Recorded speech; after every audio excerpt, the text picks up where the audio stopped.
दोस्तों, छत्तीसगढ़ के स्कूल शिक्षा विभाग में हो रहे युक्तियुक्तकरण और 33,000 शिक्षक भर्ती, इसके अलावा स्वास्थ्य विभाग के भर्तियों और शिक्षा स्वास्थ्य सेवाओं के मुद्दों पर पूर्व स्वास्थ्य मंत्री और पूर्व डिप्टी सीएम बाबा टी.एस. सिंहदेव जी का बड़ा बयान सामने आया है। इसी महत्वपूर्ण अपडेट के बारे में हम इस वीडियो के अंदर बात करेंगे। नमस्कार दोस्तों, मैं हूं आपका दोस्त लोकेश साहू और आप देख रहे हैं लोकेश छत्तीसगढ़िया यूट्यूब चैनल। आप सभी साथियों का हमारे इस चैनल पर बहुत बहुत स्वागत है।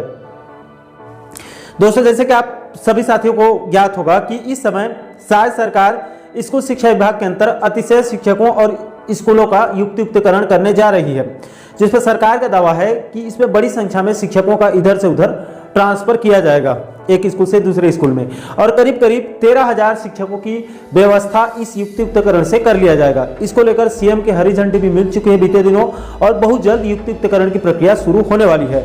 इसके अलावा दोस्तों, उधर दूसरी तरफ पहले ही बजट सत्र में 33,000 शिक्षक भर्ती का ऐलान हो चुका है, जिसको लेकर राज्य के लाखों युवा उस 33,000 शिक्षक भर्ती का बड़ी बेसब्री से इंतजार कर रहे हैं, उसके विज्ञापन जारी कराने की लगातार मांग कर रहे हैं। लेकिन दोस्तों, अब राज्य सरकार का कहना है कि युक्तियुक्तकरण अभी जो युक्तियुक्तकरण हो रही है उससे करीब करीब 13,000 शिक्षकों की कमी को पूरा कर दिया जाएगा। लिहाजा इस सत्र शिक्षक भर्ती की आने की संभावना बहुत कम नजर आ रही है। दोस्तों, इन सभी मुद्दों को लेकर यानी कि युक्तियुक्तकरण और 33,000 शिक्षक भर्ती के साथ साथ स्वास्थ्य विभाग के भर्तियों को लेकर पूर्व की बघेल सरकार के पूर्व स्वास्थ्य मंत्री और पूर्व डिप्टी सीएम रहे बाबा टी.एस. सिंहदेव जी का क्या कुछ कहना है, उसे भी आप आगे एक वीडियो के माध्यम से देख सकते हैं, सुन सकते हैं। बाबा, दूर दराज के इलाकों में जहां दर संख्या कम होती है, वहां जो केंद्र सरकार और राज्य सरकार के निर्णय हैं कि एक निश्चित भौगोलिक क्षेत्र में आबादी को नहीं देख के, दर संख्या को नहीं देख के शिक्षा की सेवा उपलब्ध कराने के लिए एक स्कूल खोलना चाहिए। 1 किलोमीटर में एक प्राइमरी स्कूल, एक गांव के अंदर एक मिडिल स्कूल, 5 किलोमीटर में हाई स्कूल, 7 किलोमीटर में हायर सेकेंडरी स्कूल, इसका पालन होना चाहिए। क्योंकि देश में शिक्षा के गारंटी का कानून, अधिकार, गारंटी नहीं, सॉरी, गारंटी दूसरी चीज़ हो जाती है, शिक्षा के अधिकार का कानून लागू है।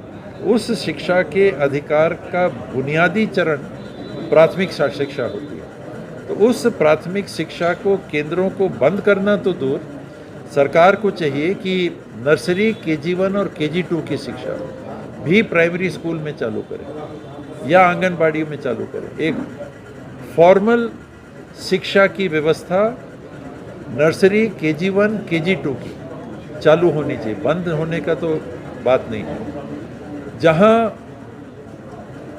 एकदम सटे हुए, ईंट से ईंट सटे हुए 2 प्राइमरी स्कूल हैं, उनका युक्तियुक्तकरण हो तो समझ में आता है, लेकिन अन्य जगह पे युक्तियुक्तकरण नहीं।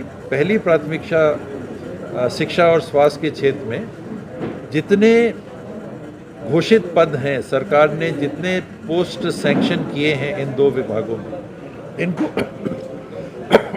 पहली प्राथमिकता में संपूर्ण भरने चाहिए, किस्तों में नहीं।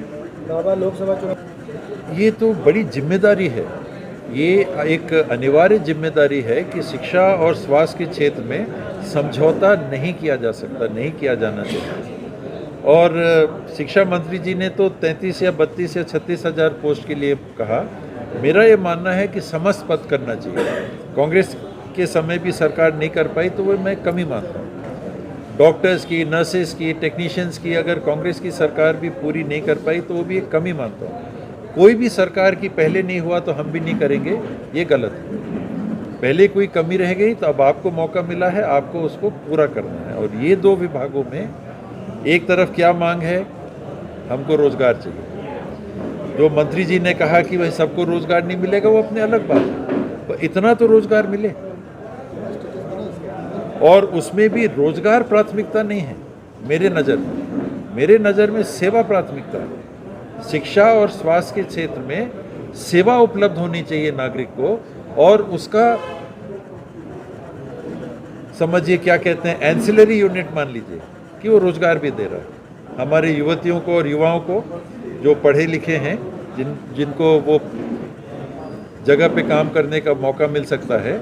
वो मेरे लिए दूसरी प्राथमिकता। पहली प्राथमिकता सेवा उपलब्ध कराना। पढ़ाई नहीं हो रही, आप खुलेआम मंच में मीडिया में डिस्कस करते हैं, आप कहते हैं कि रिपोर्ट आई है कि 8वीं 10वीं कक्षा तक के 50% बच्चे पढ़ के नहीं बता पा रहे हैं कि किताब में क्या लिखा है। वो कैसे होगा अगर आपके पास टीचर नहीं है और आप शुरू से ही उनको ABCD अच्छे से नहीं पढ़ा पाओगे, तो वो 10वीं भी पहुंचते तक कितना पढ़ पाएंगे।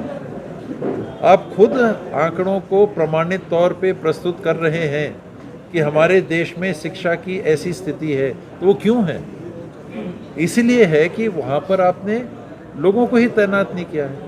आप स्वास्थ्य की सेवा नहीं पहुँचा पा रहे, क्यों नहीं पहुँचा पा रहे? बिस्तर में उठा के लाना पड़ रहा है और दूर दूर आपको जाना पड़ रहा है, क्यों? क्योंकि जो पास का केंद्र है वहाँ पर आप पूरे डॉक्टर्स हो या स्टाफ हो या नर्स हो उसको उपलब्ध नहीं करा पाए। तो ये किस्तों में ये दो विभाग नहीं चलना चाहिए। एक मुश्त यहाँ पर